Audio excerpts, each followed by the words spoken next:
Vamos a hablar de Felipe IV, un rey que gobernó España durante 44 larguísimos años. Y su reinado es, bueno, una de las historias más contradictorias que se pueden encontrar. Es la historia de dos caras. Por un lado, un poder que se desmorona y por el otro, una cultura que estalla en un esplendor que, la verdad, no se ha vuelto a ver. Fijaos en los apodos que le pusieron. El Grande, el Rey Planeta. Suenan a poder absoluto, ¿verdad? Pues la realidad es mucho más complicada. Porque mientras le daban estos títulos tan grandilocuentes, España estaba perdiendo su poder en Europa, cediendo territorios, vamos, que el imperio se estaba haciendo pequeño. Así que la gran pregunta es esta. ¿Cómo es posible? ¿Cómo puede ser que bajo el mismo monarca convivieran el mayor apogeo del arte y de las letras con una decadencia política y militar brutal? Es una dualidad fascinante que define toda una época. Vale, pues para entenderlo vamos a empezar por la parte más oscura, por así decirlo, el declive político. Porque para entender a Felipe IV es que es fundamental entender la crisis que marcó su reinado. A ver, para entender su gobierno hay una figura clave, la del valido. Pensad que Felipe IV subió al trono con solo 16 años. Era un chaval, sin experiencia, así que delegó prácticamente todo el poder en un hombre de su máxima confianza. Este favorito iba a dominar la política española durante décadas. Y el válido por excelencia, el más importante de todos, fue Gaspar de Guzmán, el famosísimo conde duque de Olivares, un hombre con una ambición, enorme, y un objetivo muy claro: restaurar la reputación de la monarquía hispánica costase lo que costase. Durante más de 20 años el poder en la sombra fue... El proyecto estrella de Olivares, su gran plan, fue la llamada Unión de Armas. Suena bastante imponente, ¿a que sí? La idea era crear un ejército masivo y permanente. Pero claro, aquí venía el matiz polémico.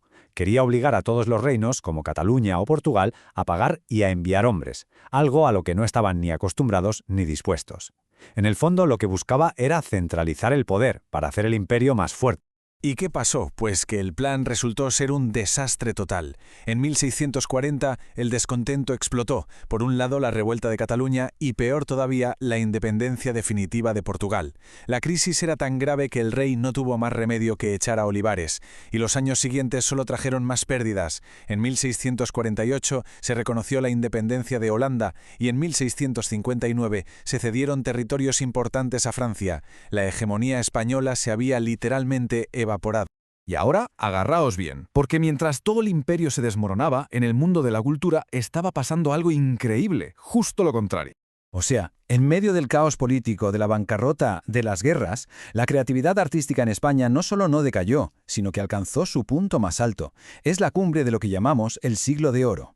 Y en el centro de toda esta explosión cultural estaba el propio rey. Felipe IV fue un apasionado de las artes, un auténtico mecenas. Fue el protector personal de Diego Velázquez, nada menos. Pero es que también apoyó a genios de la literatura como Lope de Vega, Calderón de la Barca o Quevedo, nombres que, definen la cultura universal. Y su legado en este campo es algo tangible, monumental. Su pasión por la pintura le llevó a crear una colección de arte que era sencillamente espectacular. Tan importante que hoy forma el corazón de una de las pinacotecas más importantes del mundo, el Museo del Prado. Claro que todo este florecimiento cultural tenía un coste, y no era pequeño. Se financiaba con unas sumas de dinero enormes que iban a parar al arte, a las fiestas de la corte, al teatro y a proyectos faraónicos, como el Palacio del Buen Retiro en Madrid. Un gasto colosal que de nuevo contrastaba de forma brutal con la bancarrota del reino. Pero, ¿y quién era el hombre que había detrás del rey? Para entender sus motivaciones tenemos que mirar a su vida personal. Una vida marcada por la presión de la dinastía y, la verdad, por una vida privada muy intensa. La sucesión fue una auténtica tragedia para él. Con su primera esposa, Isabel de Borbón, tuvo 8 hijos, pero solo 2 llegaron a la edad adulta. Y lo peor de todo, su único heredero varón, el príncipe Baltasar Carlos, murió con solo 16 años, dejando la sucesión en el aire. Con su segunda esposa, la historia se repitió. Un drama. La muerte del heredero sumió al rey en la desesperación más absoluta. Y la solución que encontró fue drástica y, para nuestros estándares, bastante impactante: casarse con su propia sobrina, Mariana de Austria, que era una adolescente de 15 años y que además estaba prometida con el hijo que se le acababa de morir. Todo para asegurar un heredero. Pero en paralelo a esta obsesión por la dinastía, Felipe IV llevaba una vida personal muy diferente. Se estima que tuvo más de 30 hijos ilegítimos, una cifra que revela una faceta de su personalidad completamente distinta a la del monarca piadoso y preocupado por su descendencia.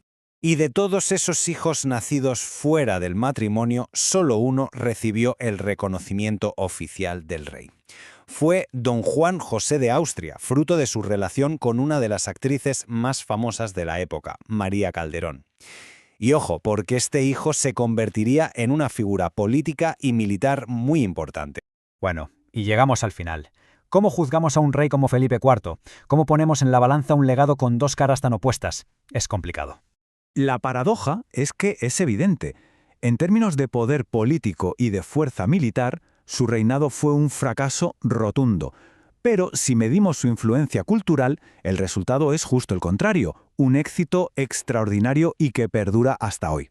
Políticamente, su herencia fue desastrosa, no hay otra forma de decirlo.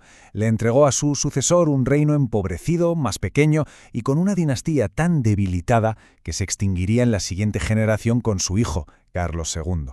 Pero, al mismo tiempo, su otra herencia es un tesoro cultural de un valor incalculable. Las obras de Velázquez, las de Calderón, el Museo del Prado, todo eso también es legado de Felipe IV, y es un legado que sigue vivo, que sigue definiendo la identidad cultural de España.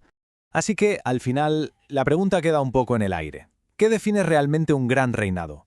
¿Las fronteras que un imperio es capaz de mantener o las obras maestras que le deja como legado al mundo? En el caso de Felipe IV, la respuesta sigue abierta a debate.